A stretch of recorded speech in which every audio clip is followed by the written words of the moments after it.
अस्सलाम नाज़रीन, programme opinion with Ali Kazim वलीकार और यासिर अहमद हमको स्टूडियो में ज्वाइन करता सीनियर तज्ज़ियाकार अली काज़ी साहब। वेलकम अली साहब। Thank you Yasir. अली साहब, ईरान ऐं अमरीका ज़ाहिर आहे पाण मुसलसल हिन ते ॻाल्हायूं था अचूं पिया त थींदे थींदे हर बार ॾिसूं था त माना डील थींदे थींदे ॻाल्हियूं ठहंदे वरी पोइ काथे न काथे डगमगाइण शुरू थी थियनि। हाणे ॻाल्हियूं ठहनि पियूं त विच में अब्राहम अकाउंट्स ट्रम्प साहब खणी आयो, उन ते बहस मुबाहिसा सां शुरू थिया। वरी अञा माण्हुनि बि इहे तस्या करे छॾियो भई हीअ त ॻाल्हियूं ख़राबु करण वारियूं ॻाल्हियूं। वरी अॼु को कल्ह ताईं वरी भई 60 ॾींहंनि जो पंहिंजो सीज़ फायर बि कयूं था, एसिड रिलीज़ करण जूं बि ॻाल्हियूं आयूं त जेको आहे स्ट्रेट खोलण जूं बि ॻाल्हियूं आयूं। पर अॼु वरी जेका हुनजी वॉर ज़ोन में सिक्योरिटी ज़ोन में सिक्योरिटी वॉर रूम में जेका मीटिंग्स थी आहिनि ट्रम्प्स एडमिनिस्ट्रेशन जूं, उतां को बि फ़ैसिलो न आयो आहे। ऐं पोइ पीठ हेक्सवर्थ जेके सेक्रेटरी ऑफ वॉर आहिनि उन्हनि चवनि था त भई असां ॻाल्हाईंदासीं, माना सोचींदासीं, ठीकु आहे ईरान सां असांजी ॻाल्हियूं जेके थी वयूं थी उहे। ईरान मतिलबु प्रेसिडेंट ट्रम्प को चयो नी त इहो क्लियरली अनाउंस कयो त आउं स्टेट ऑफ हॉर्मोज़ खोलिया पियो, पाण चयईं, ईअं नाहे त को ईअं। ऐं उन खां पोइ वरी शयूं एटलीस्ट मीडिया जी हद ताईं वरी डगमगाइजनि पियूं। जीअं तव्हां चयो त हू को हिकिड़ी क्लियरिटी सां अनाउंसमेंट न पई थिए। ईरान बि चए पियो त ई डिप्लोमेसी खे, सफ़ारतकारी खे धोखो पियो ॾिए ट्रम्प, ऐं चए पियो टियों भेरो। पर मूंखे त यादि पियो थो कई दफ़े, 3 दफ़े के त वधीक थी वियो आहे त ट्रम्प हिकिड़ी ॻाल्हि करे थो ऐं पोइ वरी हुनखां बैकआउट करे वञनि था अमेरिकन्स। प्रॉबेबली जेका ॻाल्हि न पई ठही सघे, आउं ईअं सम्झां थो त न उहो मसइलो हिन जो यूरेनियम जो आहे, न ई मसइलो स्टेट ऑफ हॉर्मोज़ जो आहे। असल इशू लेबनान जो आहे त इज़राइल हुते पंहिंजी जेके बि हुनजी कारवायूं आहिनि उहो हॉल्ट न पियो करे। ऐं ईरान चाहे थो त हिन डील में ही हुते बि सीज़फायर थिए, इज़राइल पंहिंजा हमला बंदि करे। इज़राइल त नेतन्याहू त ऑन द मोर कल चई त हाणे असीं 60% ते कब्ज़ो आहे गज़ा में, असीं 70% ते वधाईंदासीं, बाक़ी 30% त बि उन्हनि जो ई कब्ज़ो आहे। लेकिन ऐं ईअं ई हू लेबनान में बि पंहिंजा मिलिट्री ज़ोन्स ठाहे पियो, यानी मिलिट्री ज़ोन सां मुराद हुनजी इहा ई आहे त हुते कब्ज़ा करे पियो। सो ईरान लाइ हिन महिल मतिलबु ईरान पंहिंजी डील करण महिल लेबनान खे, ख़ासि तरह हिज़बुल्ला खे इग्नोर नथो करे सघे। ऐं इते ट्रम्प लाइ मसइलो इहो आहे त उहो इज़राइल खां ईरान ते हमला त चलो हुनखे कंहिं सूरत नेतन्याहू खे मञराए बि वठे, पर लेबनान ऐं गज़ा लाइ लॻे थो त नेतन्याहू बि हुनखे जवाबु ॾेई छॾियो आहे त ठीकु आहे, हू तुंहिंजो मसइलो आहे, तूं नथो करीं त न कर, असीं लेबनान में कोन ब्रेकूं ॾींदासीं। सो ट्रम्प हींअर हिकिड़ो ख़ुदि हिकिड़ो बेवस हिकिड़ो थी वियो आहे माण्हू, जंहिं वटि शायदि शयूं हुनजे कंट्रोल में हाणे आहिनि ई कोन, इन द सेंस कि हू इज़राइल खे न पियो मञराए सघे ऐं ईरान हिन ॻाल्हि खां पोइ ते न पियो हटे। ईरान पंहिंजी जेका हिकिड़ी जेका बि चइजे त हिकिड़ी पंहिंजी सघ जो मुज़ाहिरो मुस्तक़िल करे पियो। अॼु हुन वरी कुवैत जे एयरबेस ते हमिलो कयो आहे, जंहिंमें चवनि था त कुझु अमेरिकन फ़ौजी बि ज़ख़्मी थिया आहिनि। दैट मीन्स के ही हिकिड़ी वरी फाथल सूरत हाल नज़र अचे पई। ऐं ॾिसो, जॾहिं हिते इहे जेके जीअं अॼु ईरान हमिलो कयो, पहिरीं अमेरिका हमिलो कयो हो, यानी जेके मिज़ाइल हया हुआ, त हिन में को वॾो एक्सीडेंट बि केॾी महिल थी सघे थो ऐं उनखां पोइ ॻाल्हि बीहंदी कोन। सो बेसिकली ट्रम्प खे इहो डील त करणी आहे। ट्रम्प वटि मंतक जे हिसाब सां को ॿियो रस्तो कोन्हे। पर अगरि उहे को एक्सीडेंट थी पियो या को एक्सीडेंट इज़राइल कराए छॾियो त पोइ उनखे जवाज़ छा आहे। पोइ हाणे बूट्स ऑन ग्राउंड ईरान में फ़ौजी मोकिले छॾे त ॿी ॻाल्हि आहे, बाक़ी का ॿी वाट बचे कोन थी, रुगो बमबारी सां कुझु कमु कोन थींदो। त मूंखे लॻे थो त हीअ लुजतूं थियनि पियूं। हिकिड़े माण्हू जो पहिरीं बि इहो ख़्यालु हो, पाण डिस्कस कयो ऐं अॼु बि आहे, त हीअ स्टेट ऑफ हॉर्मोज़ ॿई धुरियूं खोले छॾीनि, बाक़ी ठीकु आहे जीअं आहिनि, हिक ॿिए सां तालुकात बि ख़राबु रखनि, पाबंदियूं बि लागू रखनि ऐं ॻाल्हि खे खोले छॾीनि। ऐं मूं इहो सम्झो त जॾहिं ट्रम्प इहो चयो त स्टेट ऑफ हॉर्मोज़ ते ब्लॉकेड हटाए त ॻाल्हि एॾी वञे पई त ॻाल्हियूं डील न बि थिए, पर दुनिया जो कार वहिंवार ठीकु थी वियो। ऐं जीअं हिन अनाउंस कयो त तव्हां ॾिसो इंटरनेशनल मार्केट में ऑयल जी प्राइसिस किरी पियूं। सो हाणे हिन मौज़ू ते ॻाल्हाइण लाइ मतिलबु पाण मंतक जो सहारो नथा वठी सघूं न, छाकाणि मंतक त इहो ई चए थी त ही अॼु खां 1.5 महीनो पहिरीं इहो ठाह थियणु खपे। पर ही ॻाल्हि मंतक खां ज़ोर आहे, इहो हाणे हिन ते धुका हणी सघजनि था, हाणे पाण ही धुका छा हणूं। पर मुंहिंजो हींअर बि अंदाज़ो इहो आहे एंड बेस्ड ऑन लॉजिक त ही डील थियणी आहे। मतिलबु सुभाणे परीं कहिड़ी ख़बर आहे त पाण ओचितो सुभाणे उथूं त ई ट्रम्प साहिबु डील कयो वेठो हुजे, डील में कुझु बचियो कोन्हे। अच्छा उहा ई ॻाल्हि आहे न, अगरि जीअं तव्हां ॻाल्हि कई त बूट्स ऑन राधा सोए ताईं ॻाल्हि कटियव, अमेरिका वटि जंग लाइ कुझु बचियो, मतिलबु हिन में को ऑप्शन न आहे, हुन में फ़ाइदो कुझु कोन पियो थिए हुनखे। अच्छा अगरि जे उहा ई मां चयो तव्हांजी ॻाल्हि कयो त जे बूट्स ऑन ग्राउंड वारी जे तव्हां ॻाल्हि कयो, पर बूट्स ऑन ग्राउंड अगरि अची था वञनि या कुझु थिए थो त पोइ ही त हू साॻी सेम सूरत हाल अची बीहंदी जेका सोवियत अफ़गानिस्तान में अची आख़िरी स्टेप ते अटैक कयो हुयो ऐं पोइ जेको थियसि तो थियसि पोइ बाद में सोवियट्स ते वरी प्लानिंग करे आया पर पोइ हुआ लेकिन पर ॻाल्हि इहा आहे त ही डिघी वॉर तव्हां उन मुल्क में नथा विड़ी सघो जे मुल्क जा माण्हू तव्हां सां गॾु न हुजनि, चाहे हू वियतनाम हुजे, चाहे हू अफ़गानिस्तान हुजे, चाहे हू इराक हुजे। जॾहिं कि इराक जा माण्हू सदाम हुसैन मां बेज़ार हुआ, लेकिन पोइ बि एग्रेसर खे जॻह न मिलंदी आहे। 17वीं सदी में कोन पिया रहूं जो फ़ौजूं अची हिन मुल्कनि ते कब्ज़ो करे वठनि, पोइ उन्हनि खे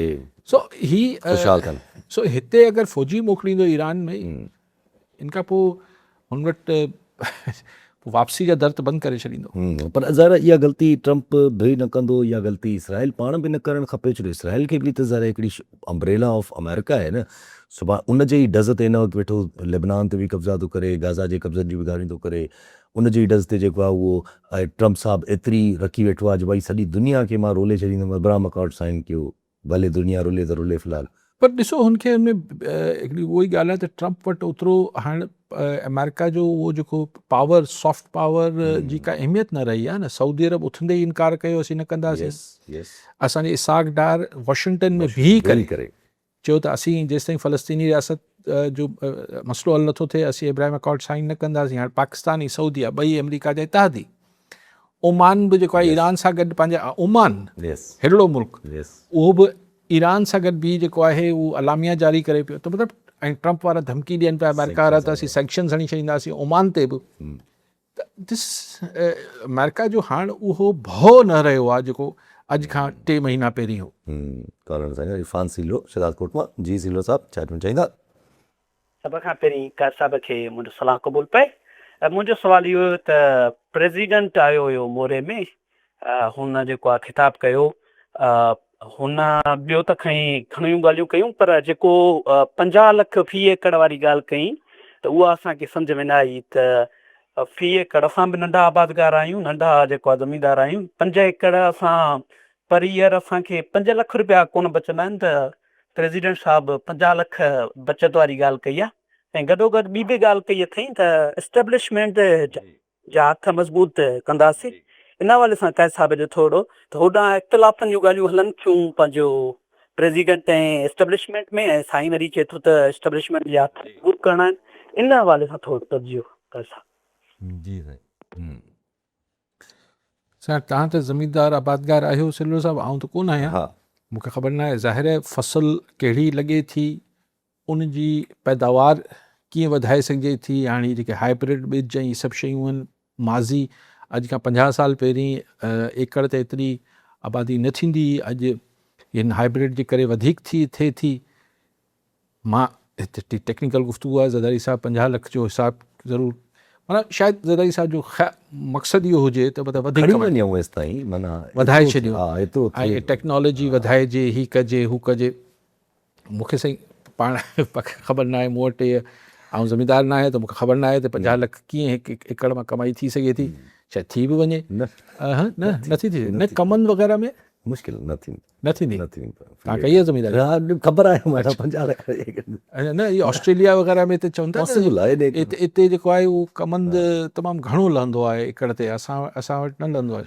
पर चलो 50 लख न, शायदि ज़रदारी साहिब जो इहो मक़सदु इहो हुजे त वधीक उपत थी वेंदी। कल वठी थो पोइ ॿी ॻाल्हि ते साईं जी चऊं था। अर्ज़ मोहम्मद पीरज़ादो कराची मां। जी पीरज़ादो साहिबु छा चवणु चाहींदा? सर असांजो सुवालु हुयो त वफ़ाक़ी हुकूमत राति 22 रुपया पेट्रोल ऐं 22 रुपया डीज़ल जे सख़्ताई जो ऐलान कयो आहे, पर पेट्रोल पंपनि जो साॻियो ई पेट्रोल 5 रुपया माना गवर्नमेंट जे रेट खां वधीक पियो मिले। इनखे कंट्रोल करण लाइ कोई इदारा आहिनि छा? कीअं माना आवाम खे लुटे पियो वञे जो सुवाल हुयो त साईं सिंध गवर्नमेंट बाए महीने जे अॻे महीने में कंप्लेन सेल सिंध वज़ीर आला सिंध जे तरफ़ां कंप्लेन सेल रखी वई हुई। उन में जेके हू असां सां कंप्लेन वठनि पिया पर उन्हनि जो को तदारक न पियो थिए, उनखे अव्हां कीअं था ॾिसो? ठीकु साईं, बेबी कॉलन जावेद समो नगर पाकर मां। जी समो साहब छा चवणु चाहींदा? साईं अली कारी साहब जी के ईद मुबारक। साईं सवाल इहा आहे त सिंध में जेका कुझु ॾींहंनि खां हिकु गर्मी जी लहर हले पई, हुन में सिंध जे कुझु इलाइक़नि जहिड़ो जेकाबाद आहे या मोहन जो दड़ो आहे या नवाबशाह आहे, उते गर्मी जो पद जेको आहे 51-52 डिग्री सेंटीग्रेड ताईं पहुतो आहे ऐं माण्हुनि जो जीवन मार थी वियो आहे। जॾहिं हिन वक़्तु असांजा जेके फेसबुकिया आहिनि उहो सिर्फ़ु इहो फरमान जारी करे रहिया आहिनि त वण वधि में वधि लॻाए वञे त मसइलो हल थी सघे थो, पर उनजो अमली कमु जेको आहे उहो ज़ीरो आहे। जॾहिं गवर्नमेंट डिपार्टमेंट आहिनि जहिड़ो फॉरेस्ट्री डिपार्टमेंट आहे, एनवायरमेंट प्रोटेक्शन अथॉरिटी आहे या कुझु ॿिया इदारा आहिनि, उहे सिर्फ़ु रिपोर्टुनि ताईं महदूद रिपोर्टूं ईंदा रहंदा आहिनि त एतिरा वण लॻाए छॾिया आहिनि। जॾहिं त वण पोखणु सवलो कमु आहे पर हुनखे निपाइणु तातणु ॾाढो ॾुखियो कमु आहे। ऐं इन हवाले सां जेकॾहिं असांजा यूसी चेयरमैन हर यूसी जे 8-10 ॻोठनि में जेकॾहिं वण लॻाइनि त कुझु न कुझु मसइलो हल थी सघे थो। 1965 ऐं 66 में चेयरमैन लॻाईंदा त 50-60 साल सिंध जेको आहे वक़्तु कढी आई। उन साईं पेट्रोल महांगो थियो आहे ऐं पेट्रोल सस्तो थियो आहे, पेट्रोल पंप वारा न पिया ॾियनि त ज़ालिमनि साईं पोइ तव्हां DC खे दरख़्वास्त ॾियो। में नथा ॾियनि। ज़ाती छाकाणि वधाए थी सरकार त उहो पुराणो पेट्रोल बि महांगो करे छॾींदा। ज़ाती न थियणु खपे साईं। ॿियो छा साईं हिते ॻाल्हि कई त कंप्लेंट सेल कयूं था, कंप्लेंट मोकिलियूं था, तदारुक नथो थिए, कोई ठाहियो साईं। ॾिसो ही के वक़्तनि में उहो चवंदा आहिनि न त उहो जहांगीर शहनशाह जहांगीर कयो हो त पंहिंजे घंटीअ जी घंट वॾो वॼायो त पोइ बादशाह सलामत पुछंदो त छा मसइलो आहे। उन ज़माने जी आबादियूं थोरी हुयूं, उन ज़माने जा मसाइल बि थोरा हुआ।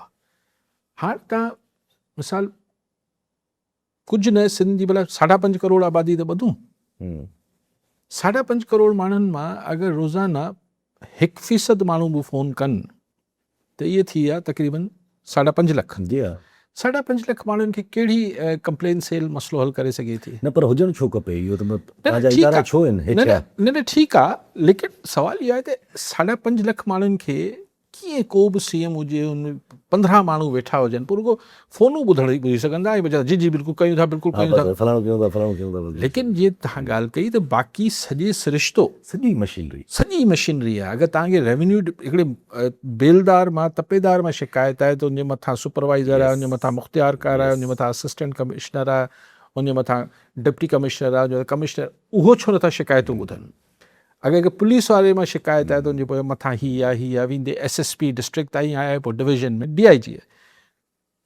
ईअं हर डिपार्टमेंट में आहिनि त हू छो मतिलबु हुते छो नथी कंप्लेन वरिती वञे ऐं हुनजो तदारुक सदेबाब छो नथो थिए? छोकी CM कीअं थो करे सघे? हिकिड़ो मां तव्हांखे मतिलबु हिकिड़ो चीफ मिनिस्टर हो, मां नालो नथो खणा, त उते CM हाउस में वेठा हुजूं त उते ओचितो मूंखे चयईं त मूंखे थोरो तकड़ो काई साहिबु निकिरणो आहे, मां फलाणे थाणनि ते छापा हणंदसि। त मां ईअं मुर्की ॾिनसि, मुर्कियसि त चई तव्हां खिलो था। मूं चयो सही, अगरि तव्हां चीफ मिनिस्टर वञी थाणनि ते छापा हणंदो त पोइ SSP छा पिया करे? तव्हां त SSP वटि वञी छापा हणो न, या DIG वटि छापा हणो, त हू छो न पिया कनि?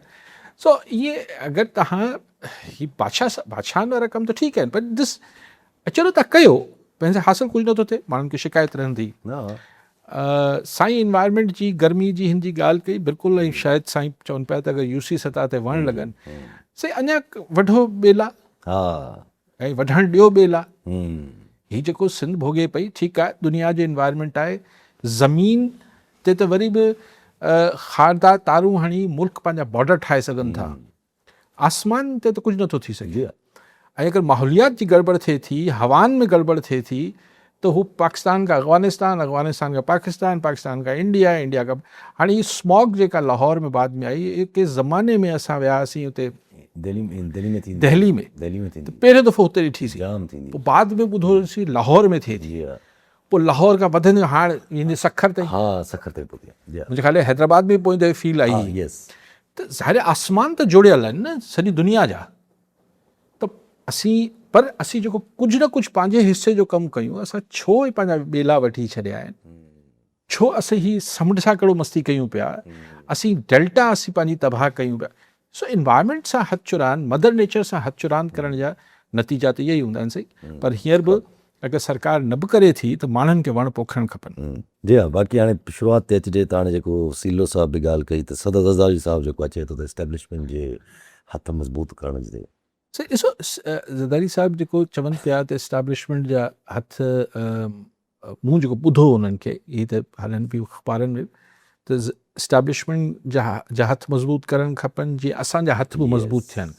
यानी जेका कोलैबोरेशन आहे, हाणे ॾिसो मूंखे ख़बर न आहे त हिनजो मतिलबु पॉलिटिकली मतिलबु कढिजे या डिफेंस, छाकाणि त अमूमन जॾहिं चवंदा आहियूं असीं त असां पंहिंजी मिलिट्री खे मज़बूत, फ़ौज अफ़वाज खे मज़बूत कंदासीं जीअं मुल्क मज़बूत थिए, पर कॾहिं कॾहिं मिलिट्री इस्टेब्लिशमेंट बि चयो वञे थो। बट जॾहिं असीं लफ़्ज़ इस्टेब्लिशमेंट यूज़ कयूं था त पोइ हुन सां मुराद उहा हिकिड़ी फोर्स या हिकिड़ी नज़र महसूसु थिए थी जेका असांजी पॉलिटिक्स में, असांजे हुन में बि इन्वॉल्व रहे थी। पोइ हुन में पोइ असीं वधीक स्पेसिफिक थींदा आहियूं त मिलिट्री इस्टेब्लिशमेंट या सिविल इस्टेब्लिशमेंट या जेके गठजोड़ सभिनी जो। छाकाणि त ज़रदारी साहिबु सिर्फ़ु इस्टेब्लिशमेंट जो नालो खयों आहे ऐं चयो त हुनजा हथ मज़बूत करणु खपनि जीअं असांजा हथ बि मज़बूत थियनि। त उन मां ज़ाहिर आहे पोइ हिन ते हिकिड़ी डिस्कशन सॼी सोसाइटी में शुरू थी वञे थी त ज़रदारी साहिबु ही छा मैसेज पियो ॾिए, ऐं उहो बि मोरो में वेही करे, जिथे उते इहो इस्लामाबाद में साईं बयानु न ॾिनो आहे, मोरो में वेही ॾिनो आहे। त इस्टेब्लिशमेंट जा त ज़ाहिर आहे ही जेको सॼी कोलैबोरेशन आहे, ही जेका हाइब्रिड सॼो सेटअप आहे जंहिंजी ख़ुदि पीपल्स पार्टी हिसो आहे, त उन में ज़ाहिर आहे इस्टेब्लिशमेंट हिननि जा हथ मज़बूत करे थी। ही इस्टेब्लिशमेंट जा हथ मज़बूत कंदा आहिनि। नवाज़ लीग हुजे, पीपल्स पार्टी हुजे, MQM हुजे, ही सभु पार्टियूं जेके आहिनि ही इस्टेब्लिशमेंट खे मज़बूत रखणु चाहिनि थियूं। ऐं उन्हनि जी मज़बूती, जीअं साईं पाण बि चयो, त हुननि जी मज़बूती सां हिननि ही बि मज़बूत थियनि था। यानी इहा ॻाल्हि थी त जेको अलाइंस आहे, ज़ाहिर इतिहादी हिक ॿिए खे मज़बूत न कंदा त कंहिंखे कंदा। लेकिन छाकाणि त जीअं पहिरीं हुननि बि ॻाल्हि कई त हिकिड़ी बैकग्राउंड में हिकिड़ी ॻाल्हियूं हली रहियूं त साईं का इशूज़ आहिनि, को तकरार आहे पीपल्स पार्टी ऐं एस्टेब्लिशमेंट में 28th अमेंडमेंट जो ज़िक्र थिए थो, हे थो थिए, त उन सॼे माहौल में इहो बयानु अचणु ज़ाहिर माना ख़ेज़ थी वञे थो। ऐं हिकिड़ो ईअं बि माण्हू इनखे इंटरप्रेट करे तशरीह करे सघे थो त भई मैसेज बि आहे त आऊं वरी बि पीपल्स पार्टी वरी बि तव्हां सां गॾु रहणु चाहे थी, असांखे तव्हां पंहिंजो इतिहादी सम्झो, मुखालिफ़ न सम्झो। ऐं ज़ाहिर ज़रदारी साहिबु ईअं को कचो लफ़्ज़ कोन मतिलबु ॻाल्हाईंदो, ज़ाहिर ई पाण चवनि था हुननि जी PhD कयल आहे हिन सॼे पावर गेम जे अंदरि, ऐं राइटली सो, मतिलबु पावर गेम खे त उहो तमामु घणो सम्झनि था ऐं कहिड़ी टाइमिंग खे बि सम्झनि था। असर ज़रदारी सां 100 इख़्तिलाफ़ कंदड़ माण्हू बि इहो मञनि था त हुनजी टाइमिंग जेका आहे उहा ग़लति न हूंदी आहे। त मोरो में हिन मौक़े ते इहो बयानु ॾियणु ज़ाहिर टाइमिंग आहे। ऐं आई डोंट नो एस्टेब्लिशमेंट खे एस्टेब्लिश सारे एप्रिशिएट कंदी, अप्रिशिएट करे बि सघे थी। मैसेज अगरि आहे त पोइ वरी कुझु ॿिए तरीक़े सां बि ॾिठी वञी सघिजे थो। कॉलर हुजे थो, कॉलर सां गॾु गुलाम हसन चांडियो बदीमा जी। चांडियो साहब छा चवणु चाहींदा? अब मुंहिंजी ॻाल्हि सिंध में 2 जाबुल सिलसिला आहिनि, हिकिड़ो खीरथर, ॿियो कारुंजर। मतिलबु सर त इन्हनि जे चोटियुनि खे मुनासिब मौसम में जो नौजवान तरफ़ां सर करणु या पैराग्लाइडिंग थी आहे, जो पैराशूट जी खुलियल थी आहे जंहिं तां जंप लॻाइबो आहे काफ़ी अरसे ताईं माण्हू सेफली उहो हिकु माना उॾाम करे ईअं लहंदो आहे, ईअं कयो वञे। इन सां छा थींदो त हिकिड़ो इन जबल ते चढ़ण सां, चोटियूं सर करण सां सिंधी नौजवान खे मुल्क अंदरि ऐं मुल्क खां ॿाहिरि केटू आहे या माउंट एवरेस्ट आहे उनखे खर करण जे लाइ उनखे उत्साह पैदा थींदो, कोई जज़्बो पैदा थींदो। ॿियो त उते निबाता कहिड़ियूं आहिनि चोटियुनि ते ऐं कहिड़ा हिकु वाइल्ड लाइफ जा जानवर, जीअं मिसाल अकाब आहे, शाहीन आहे, जीअं लाला अलामा इक़बाल चयो आहे, नई पैरा नशे में कसरे सुल्तानी गुंबद पर उते बचा या उन जेको अमल आहे हिकु बचनि जो या उन खां सां गॾु पाणी जा चश्मा, उन्हनि जी बि ॻोल्हा थींदी या उसी ताईं रोड बि वेंदा, तरक़ीब थींदी। ऐं जी ठीकु साईं। जी चांडियो साहब, बिल्कुलु समूरा तफ़री मां एक्सप्लोर थियणु खपनि जिते तफ़री थी सघे। तव्हां पैराग्लाइडिंग वग़ैरह चओ पिया, असां वटि पर जबलनि ते वञिजे, पहिरीं त रोड ठीकु हुजनि, पोइ लॉ एंड ऑर्डर ठीकु हुजे, घणी ॿियूं बि आहिनि हुते सियाहनि लाइ को फैसिलिटीज़ हुजनि, बिल्कुलु थियणु खपे। अच्छा ॿुधायो कुझु घणियूं ॻाल्हियूं हलनि थियूं न पियूं। हाणे जीअं ज़रदारी साहब बि इहा ॻाल्हि कई त माना अगरि जे सिंपल सम्झिजे त सिंध में वेही जीअं बार बार जो सिंध में वेही या मोरो में वेही करे ज़रदारी साहब इहा ॻाल्हि कई त माना ज़रा अगरि हिनखे मैसेज बि ॾिसिजे त उहो बि त पॉलिटिकली जेको हिन वक़्तु इन्वायरमेंट आहे उनमें फिट बीहे थो न, त बिकॉज़ अगरि सिंध जे मसाइल में फॉर इंस्टेंस लाइक पाणी या अहिड़ा मसाइल में ऐं उन मसाइल में घिरी करे अगरि पीपल्स पार्टी खे ई अञा बि पुश कयो थो वञे या साइड ते कयो थो वञे त Peoples Party is rightly saying उहो सही मैसेज आहे त एस्टेब्लिशमेंट खे हथ मज़बूत करणु खपनि। अगरि जे सभिनी खे मिली करे अगरि जे अहिड़नि कमनि में हथु विधो थो वञे त नुक़सानु जेको आहे इवेंचुअली एस्टेब्लिशमेंट जो ई थींदो। माना तव्हांजी थ्योरी इहा चए थी त न मां सम्झसि कोन था। जे अहिड़ा मसइला आहिनि जीअं पाणी जो मसइलो आहे, ज़रा इहे अहिड़ा मसइला आहिनि जेके फेडरेशन इन्हनि सां कनेक्टेड थियनि। न जॾहिं आउं चवां थो त यासिर जा हथ मज़बूत कया वञनि त मुंहिंजी मुराद हूंदी आहे त यासिर जेको चाहे थो अचो गॾिजी सॼी हुनखे हथु वंडायूं, माना हुनखे हिमत करायूंसि, हथु वंडायूंसि, हुनजो हथु मज़बूत कजे। हथु मज़बूत जो जेको इस्तिलाहनि त ईअं इस्तेमालु थिए थो न, ॿियो छा थींदो आहे? ठीकु आहे त इस्टेब्लिशमेंट अगरि मुबैना तौर ते सिंध जे मामलनि में हीअं जीअं तव्हां इहे जेके अफ़वाह हलनि था इहो सभु चाहे थी त ज़रदारी साहिबु कीअं हुनजा हथु पोइ हिन हवाले सां न आहे। आई थिंक हिकिड़ी जेस्चर आहे, हिकिड़ो मैसेज ॾिनो अथनि त भई असांखे फ्रेंड ई सम्झो, फो न सम्झो। हिन में को ॿियो मतिलबु मूंखे न पियो आउं कढी सघां, लेकिन तव्हां कॉलर न पॉलिटिकल कल्चर त चेंज नथो थिए। एग्जैक्टली ही पाण जे गिलगित बल्तिस्तान में थींदे ॾिसूं पिया, हिन एतिरो भउ आहे। कंहिं ज़माने में ही जेके कुझु महीननि में कि हिकिड़े सेक्ट जे मौलवियुनि खे रोकियो वेंदो त उहे अची इश्तिहाल पखिड़ींदा त उन्हनि खे शहर बदिरी, सूबा बदिरी, इहो सभु कुझु थींदो हो। उहा त ॻाल्हि सम्झ में ईंदी। जुनेद अकबर अगरि PTI जो वियो आहे गिलगित बल्तिस्तान में, उहो कहिड़ो इश्तिहाल पखिड़ींदो? ऐं जॾहिं तव्हां फ्री कन्वर्सिंग की फ्री इलेक्शन, यानी तव्हां हुन इलेक्शन खे सुभाणे फ्री एंड फेयर कीअं चवंदो जिथे इलेक्शन मुहिम हलाइण लाइ PTI जे सेकेंड रैंक जा जेके उहिदेदार आहिनि उहे बि न पिया वञी सघनि। अजीब। पर हाणे के चइबो त इहे बहुत फलाणी पार्टी तमामु शानदार कामयाबी हासिल करे वई, त मश्करी आहे न। जंहिं इलेक्शन में तव्हां हिकिड़ी पार्टी खे मुहिम न पिया हलाइण ॾियो, हुनजे उहिदेदारनि खे अचणु न पिया ॾियो। असद कैसर खे बि रोके छॾियो, इस्लामाबाद उॾामण जी कोशिशि कई त उनखे पंजाब पुलिस रोके वरितो ऐं पूरो रोड ब्लॉक विदाउट माण्हुनि खे ॿुधाए छा सम्झायो त पंजाब पुलिस इस्लामाबाद जी टेरिटरी में ऑपरेट कीअं पई करे। ही त मोहसिन नकवी खे नोटिस वठणु खपे त हुनजी जुरिस्डिक्शन में अची मरियम नवाज़ जी पुलिस कमु पई करे। मरियम साहिबा जी तबियत ख़राबु आहे, छा ऑपरेशन थियो आहे, अलाए चवनि था को ट्रीटमेंट वग़ैरह। अच्छा, त हाणे ॻाल्हि इहा आहे त ही मूं तव्हांखे मुंहिंजे ख़्याल हफ़्तो खनि पहिरीं पाण कचहरी में कई त मूं तव्हांखे हुन में चयो त मूंखे नथो लॻे त ही को ख़ान सां को सीरियस ठा करण जो इरादो रखनि था। हू सिर्फ़ु हुनखे इहो बसि किथां भउ आयो हूंदो त अगरि हुनखे रिलीफ ॾींदा बि त हिनखे कुझु जेल में न थी पए, अलाह पनाह ॾे सभिनी खे। बाक़ी को हुनखे अकोमोडेट करण जो को बि इरादो न आहे, छाकाणि त हू सम्झनि था त ख़ान मतिलबु गिलगित बल्तिस्तान जे इलेक्शन में बि डिॼो पिया, त मतिलबु हिन मुल्क में कॾहिं बि फेयर इलेक्शन न थियणा आहिनि न। मतिलबु फ़िलहाल इरादो त या ख़्वाहिश त इहा ई आहे न। उहो त चवनि था त भई त सख़्तु मौक़ुफ़ अञा वधीक अचिणो आहे। माण्हू स्पेकुलेशन बि हलाइनि था पिया, ख़ान साहब सां काई मुलाक़ात थी आहे वरी हाई लेवल क़िस्म जी, पाण उन्हनि बि डिस्कस कयो, अञा ताईं हलनि थी पियूं। त ख़ान साहब उते बि सख़्तु मौक़ुफ़ रखियो आहे, पंहिंजो को लचक न ॾेखारी आहे, त पाण ज़ाहिर आहे छा थो थी सघे, इहे ॻाल्हियूं कनि था पिया। हा ठीकु आहे, मूंखे न, छाकाणि त मूंखे इन में बि मंतक ते आउं ॻाल्हायां पियो। ख़ान पोइ ही 3 साल तकलीफ़ छाजे लाइ सठी आहे? अगरि अचे हुनखे ॿाहिरि कुंड झले वेही रहणो आहे, इस्टेब्लिशमेंट जी या गवर्नमेंट जी लाइन टो करणी आहे, या नेशनल गवर्नमेंट जो उहो त लाइन टो करणु थी वियो न। नेशनल गवर्नमेंट छा थींदी आहे? एग्ज़ैक्टली ॾिसो यासिर, जंहिं ॾींहुं ईरान वारो मामिलो ख़ैर सां हिकिड़े पासे थी बीहे त पोइ पाण खे मुल्क में सीरियस चेंजिस त नज़र ईंदियूं। पोइ वन वे और दी अदर कहिड़े बि तरीक़े सां हली वञनि, कहिड़े तरफ़ हली वञनि। इंट्रस्टिंग त आहे न हिसाब। हाणे जीअं पाकिस्तान जेको आहे कुझु टाइम पहिरियां छा 2 ॾींहं पहिरियां ई पाण डिस्कस कयोसीं त चाइना सां गॾु डिफेंस जो हिकिड़ो कॉर्पोरेशन जो डिफेंस मिनिस्टर बि चयो हुतां जे चाइना जे, त असां पाकिस्तान सां गॾु पंहिंजो डिफेंस वधायूं था। भई टेररिज़म जे हवाले सां बि मौक़ुफ़ जेको आहे उहो पाकिस्तान चाइना जो सिमिलर हो।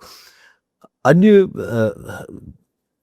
चाइनीज़ जो चवां अफ़गान तालिबान फॉरेन मिनिस्टर साहब पहुतल आहिनि रशिया, उहे रशिया में हिकिड़ो डिफेंस पैक्ट करणु वञनि था, अग्रीमेंट करणु वञनि था।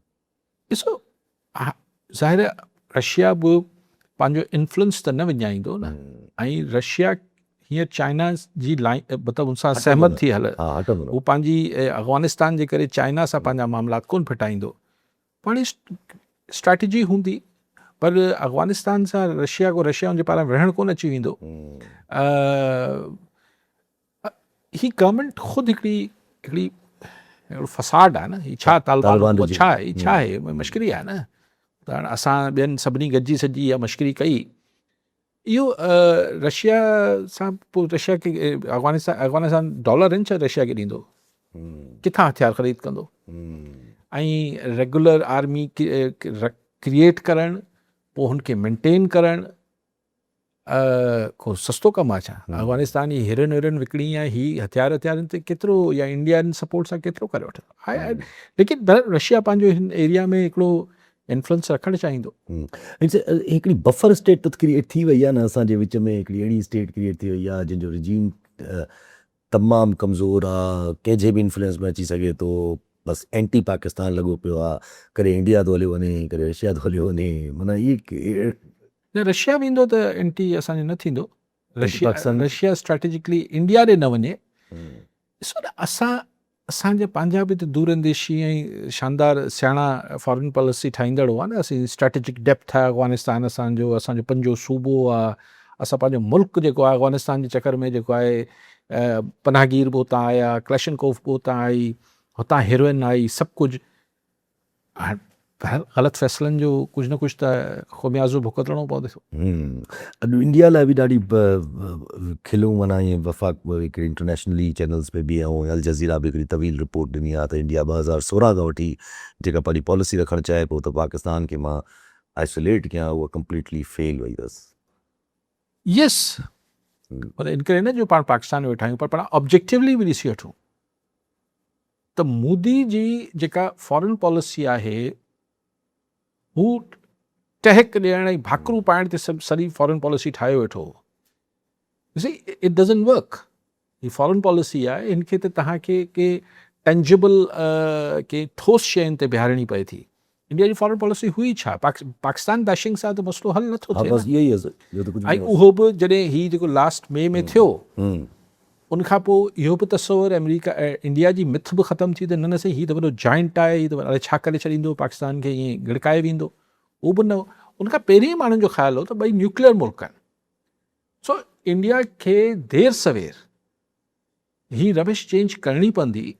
ऐं नेबर्स चइबो न तव्हां पाड़ेसिरनि खे कीअं मटाए सघो था, ऐं हीउ ईअं न आहे जीअं इंडिया खे तासुर ॾियण जी कोशिशि कई त इंडिया पंहिंजी जेका मिथ ठाही त असीं अलाए छा आहियूं, उहो त 3 ॾींहंनि में धूड़ थी वई न।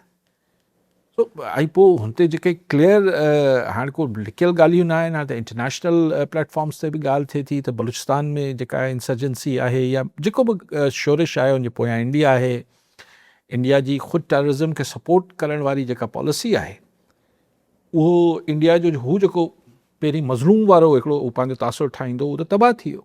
या चवां थो त इज़राइल वटि 2 ताक़तूं हुयूं, हिकिड़ो अमेरिका ऐं पैसे जो साथ, ॿियो उनजो जेको तासुर हो त असां हिटलर ज़ुल्म कयो, असीं मज़लूम आहियूं, विक्टिम्स आहियूं। गुज़िरियल 2 सालनि में उन साबित कयो त इज़राइल हाणे विक्टिम न आहे, हू त ख़ुदि हिकिड़ो ज़ालिम आहे, मज़लूम न आहे।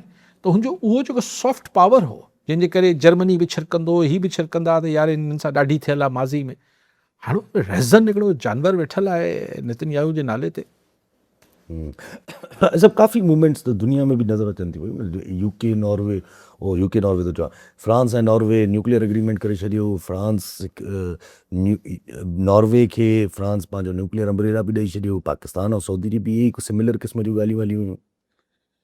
दुनिया में शयूं त जीअं जीअं मुंहिंजो न मॉनिटर हटी वेंदो, हिकिड़ो जेको ॾंडो खणी बीठो त सॼी दुनिया हिन रूल्स जे तहत हलंदी, जेको अमेरिकी रूल्स आहिनि, उहो त हिन ट्रम्प बादशाह जेको आहे उहो सॼो शटर करे छॾियो, अमेरिका जो इमेज बि, अमेरिका जो पावर बि। ऐं हीअ जीअं डॉलर जीअं जीअं कमज़ोर थींदो, डी डॉलराइज़ेशन थींदी, त अमेरिका जी जेका माशी सघ आहे अमेरिका लाइ त कुझु माण्हू वरी इहे बि ॻाल्हि कनि था त हिन वक़्तु जेको हू फाथो पियो ऐं नथो करे सघे त चाइना इज़ फोर्सिंग, कल्ह ताईं बि चाइना जूं ख़बरूं हलनि पियूं त चाइना चाहे थो त इहो अग्रीमेंट जेको थिए थो पियो इहे UN में थिए ऐं त UN जी स्टैम्प लॻे। चाइना इहो मूंखे थोरो जॾहिं मूं पढ़ियो चाइना जो बयानु त ऐं तंहिंजे करे मूंखे वधीक थियो त शायदि डील थिए पई त भई चाइना चयो त हा डील त थिए पई पर हिन खे थोरो UN जी ठपो हणाए वठो। हिकिड़ो त हू UN खे जंहिंखे डिग्रेड करे थो ट्रम्प पीस बोर्ड खणी आयो हुनजे बिल्कुलु पैरेलल, त हिकिड़ो त चाइना वापसि UN जी हिकिड़ी हू कराए पियो, हैसियत वधाए पियो। ॿियो इहो त UN में अगरि इहो इंडोस थी वञे पोइ त मतिलबु मॉरली इख़लाक़ी तरह कॾहिं बि अमेरिका ईरान ॾे न ॾिसे न। जी ज़ाहिर आहे इख़लाक़ी तरह ख़ैर ट्रम्प ॿियो अची वियो त उहो करे वठंदो पर अगरि यूनाइटेड नेशंस मां त इंडोसमेंट कोन अमेरिका कराईंदो, लेकिन डील त करणी पवंदी आहे असां। बसि अगरि जे नथो फ़िलहालु त वीचारा लटकाए वेठो आहे। हीअ जेको ऑयल जी मार्केट जेका फ्लक्चुएट करे थी, ज़ाहिर आहे अमेरिका खे अफेक्ट करे थी, ज़ाहिर आहे डॉलराइज़ेशन खे अफेक्ट करे थी, एवरीबडी अंडरस्टैंड्स द लॉजिक।